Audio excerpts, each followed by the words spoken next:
Hi friends, ಎಲ್ಲರೂ ಹೇಗಿದ್ದೀರಾ? I hope ಎಲ್ಲರೂ ಚೆನ್ನಾಗಿದ್ದೀರಾ ಅಂತ ಭಾವಿಸ್ತಾ ಇದ್ದೀನಿ. ನಾನಿವತ್ತು ಸ್ಲೀವ್ ಕಟ್ ಮಾಡೋದು ಹೇಗೆ ಅಂತ ತೋರಿಸ್ಕೊಡ್ತಾ ಇದ್ದೀನಿ. ನಾವು ಈಗ ಫೋಲ್ಡಿಂಗ್ ಹಾಕ್ಕೊಳ್ತಾ ಇದ್ದೀವಿ. ಡಬಲ್ ಫೋಲ್ಡಿಂಗ್ ಇದೆ. ಡಬಲ್ ಫೋಲ್ಡಿಂಗ್ನ ನಾವು 4 ಫೋಲ್ಡ್ ಮಾಡ್ಕೊಳ್ಬೇಕಾಗತ್ತೆ. ಈ ಥರ 4 ಮಡಿಕೆ ಹಾಕಬೇಕು. 4 ಮಡಿಕೆ ಹಾಕ್ಕೊಂಡು ಫೋಲ್ಡಿಂಗ್ ಮಾಡ್ಕೊಳ್ಬೇಕು.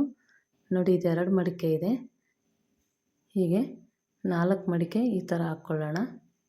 ಸ್ಲೀವ್ಗೆ 4 ಮಡಿಕೆ ಹಾಕ್ಕೊಳ್ಬೇಕು.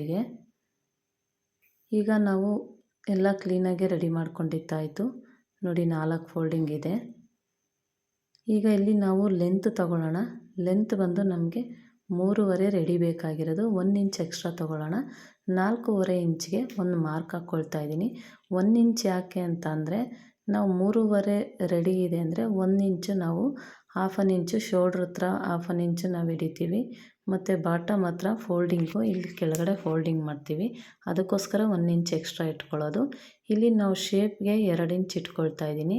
2 ಇಂಚು ಇಲ್ಲ 2.25 ಇಟ್ಕೊಳ್ಬೋದು. ನಾನು 3 ಇಟ್ಕೊಳ್ತಾ ಇಲ್ಲ. ಇದು ಹಾಫ್ ಸ್ಲೀವ್ ಇರೋದ್ರಿಂದ ನಾನು ಕಡಿಮೆ 2ಕ್ಕೆ ಇಟ್ಕೊಂಡಿದ್ದೀನಿ. ನೀವು ಬೇಕಾದರೆ 2.5 ಬೇಕಾದರೆ ಇಟ್ಕೊಳ್ಬೋದು. ಇಲ್ಲಿ 1 ಇಂಚ್ಗೆ ಒಂದು ಮಾರ್ಕ್ ಹಾಕ್ಕೊಳ್ತಾ ಇದ್ದೀನಿ. 1 ಇಂಚಿಗೆ ಮಾರ್ಕ್ ಹಾಕ್ಕೊಂಡು ಇಲ್ಲಿ ನಾವು ಆರ್ಮೋಲ್ ರೌಂಡ್ ನೋಡ್ಕೊಳ್ಳೋಣ. ಈ ಆರ್ಮೋಲ್ ರೌಂಡ್ ಎಷ್ಟಿದೆ ನೋಡ್ಕೊಳ್ಳೋಣ. ಈ ಆರ್ಮೋಲ್ ರೌಂಡು ಅರ್ಧ ತೊಗೊಳ್ಬೇಕು. ನೋಡಿ, ಈ ರೀತಿ ಫುಲ್ ಆರ್ಮೋಲ್ ರೌಂಡಲ್ಲಿ ಅರ್ಧ ಬಂದು 9 ಇದೆ. 9ಕ್ಕೆ ಪ್ಲಸ್ 1.5 ಇಂಚು ನಾವು ಸೇರಿಸ್ಕೊಳ್ಬೇಕಾಗುತ್ತೆ. ಇವಾಗ 9 ಇಂಚಿಗೆ ಒಂದು ಮಾರ್ಕ್ ಹಾಕ್ಕೊಳ್ಳೋಣ. ಇಲ್ಲಿ ನಾವು ಎಕ್ಸ್ಟ್ರಾ ಬಟ್ಟೆ ಕೊಡಬೇಕಾಗತ್ತೆ. ಇನ್ನು 1.5 ಇಂಚು ಎಕ್ಸ್ಟ್ರಾ ಬಟ್ಟೆ ಕೊಡಬೇಕಾಗತ್ತೆ. ಹೀಗೆ ಒಂದು ಶೇಪ್ ತೊಗೊಳ್ಳೋಣ. ಹೀಗೆ ಒಂದು ಶೇಪ್ ತೊಗೊಂಡು ಈ ಶೇಪ್ ಪ್ರಕಾರನೇ ನಾವು ಕಟ್ ಮಾಡ್ಕೊಳ್ಬೇಕಾಗತ್ತೆ. ನೋಡಿ, ಹೀಗೆ ಸ್ವಲ್ಪ ಕ್ರಾಸಾಗಿ ಒಂದು ½ ಇಂಚ್ಗೆ ಕ್ರಾಸಾಗಿ ಮಾರ್ಕ್ ಹಾಕ್ಕೊಳ್ಳೋಣ ಇಲ್ಲಿ ಕೆಳಗಡೆ. ಇವಾಗ ನಾವು ಇದು ಮಾರ್ಕ್ ಬಿಟ್ಟೆ ನಾವು ಕಟ್ ಮಾಡಬೇಕು. ಮಾರ್ಕಿಂದ ನಾವು ಕಟ್ ಮಾಡ್ಕೊಳ್ಬಾರ್ದು. ಮಾರ್ಕ್ನ ಬಿಟ್ಟೆ ನಾವು ಕಟ್ ಮಾಡ್ಕೊಳ್ಬೇಕು.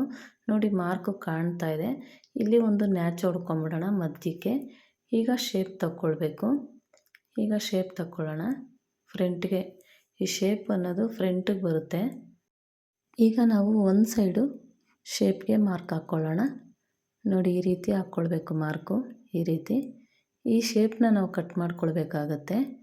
ಈ ಶೇಪ್ ಬಂದು ನಮಗೆ ಫ್ರಂಟ್ಗೆ ಬರಬೇಕು, ಬ್ಯಾಕಿಗೆ ಹೋಗಬಾರ್ದು. ಇದು ಶೇಪು ಇದು ಫ್ರಂಟ್ಗೆ ಬರಬೇಕು. ಆಗಲೇ ಬ್ಲೌಸು ನೀಟಾಗಿ ಕೂತ್ಕೊಳ್ಳೋದು. ಇವಾಗ ಇಲ್ಲಿ ಫೋಲ್ಡಿಂಗ್ ಇದೆ. ಫೋಲ್ಡಿಂಗ್ನ ಕಟ್ ಮಾಡ್ಕೊಳ್ಳೋಣ ಈ ರೀತಿ.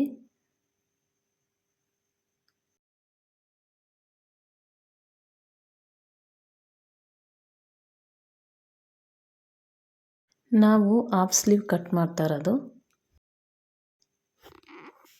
ಹಾಗಾಗಿ ಅದಕ್ಕೆ ಇದು ಚಿಕ್ಕದಾಗಿದೆ ಸ್ಲೀವು. ನೋಡಿ, ಹೀಗೆ ನಾವು ಶೇಪ್ ತೆಗ್ದಿದ್ದೀವಲ್ಲ, ಅದು ಫ್ರಂಟಿಗೆ ಬರಬೇಕು ಶೇಪು. ನೋಡಿ, ಇಲ್ಲಿ ಶೇಪ್ ಬಂದಿದೆ ನೋಡಿ. ನಾವು ಫುಲ್ ಸ್ಲೀವ್ಗೆ 3.5 ಇಂಚ್ ಇಟ್ಕೊಳ್ತೀವಿ. ಇಲ್ಲಿ ಶೇಪ್ ತೆಗೆದು ಆರ್ಮೋಲ್ ಶೇಪ್ ತೆಗೆಯೋಕ್ಕೆ 3.5 ಇಂಚು ತೊಗೊಳ್ತೀವಿ. ಇದು ಹಾಫ್ ಸ್ಲೀವ್ ಆಗಿರೋದ್ರಿಂದ 2 ಇಂಚು ಅಥವಾ 2.25 ಇಂಚ್ ಇಟ್ಕೊಂಡ್ರೂ ಸಾಕು. ನಮಗೆ ಫೋಲ್ಡಿಂಗ್ ಬೇರೆ ಕೆಳಗಡೆ ಬಾಟಮ್ ಹತ್ರ ಫೋಲ್ಡಿಂಗ್ ಹೋಗುತ್ತೆ. ಇದು ಬ್ಯಾಕಲ್ಲಿ ಬಟ್ಟೆ ಕಾಣಿಸ್ತಾ ಇದೆಯಲ್ಲ, ಅದು ಬ್ಯಾಕ್ ಹೋಗಬೇಕು. ಈ ಮಾರ್ಕ್ ಹಾಕಿರೋದು ಫ್ರಂಟಿಗೆ ಬರಬೇಕು. ಈ ರೀತಿ ನೀವು ಟ್ರೈ ಮಾಡಿ ಫ್ರೆಂಡ್ಸ್. ನಾನು ಹೇಗೆ ಕಟ್ ಮಾಡಿದ್ದೀನಿ ಅಂತ ಟ್ರೈ ಮಾಡಿ ಕಮೆಂಟ್ ಹಾಕಿ. ನನ್ನ ವಿಡಿಯೋ ಇಷ್ಟ ಆದರೆ ಲೈಕ್ ಮಾಡಿ, ಕಮೆಂಟ್ ಮಾಡಿ, ಶೇರ್ ಮಾಡಿ ಫ್ರೆಂಡ್ಸ್. ಮತ್ತು ಸಬ್ಸ್ಕ್ರೈಬ್ ಮಾಡ್ಕೊಂಡು ನೋಡಿ. ನೀವು ಸಬ್ಸ್ಕ್ರೈಬ್ ಮಾಡ್ಕೊಂಡು ನೋಡಿದ್ರೆ ನಾನು ಯಾವುದೇ ಒಂದು ವಿಡಿಯೋ ಹಾಕಿದ್ರು ಫಸ್ಟ್ ನೋಟಿಫಿಕೇಷನ್ ನಿಮಗೆ ಬರುತ್ತೆ. ಹೀಗೆ ಸಪೋರ್ಟ್ ಮಾಡ್ತಾಯಿರಿ. Thank you friends.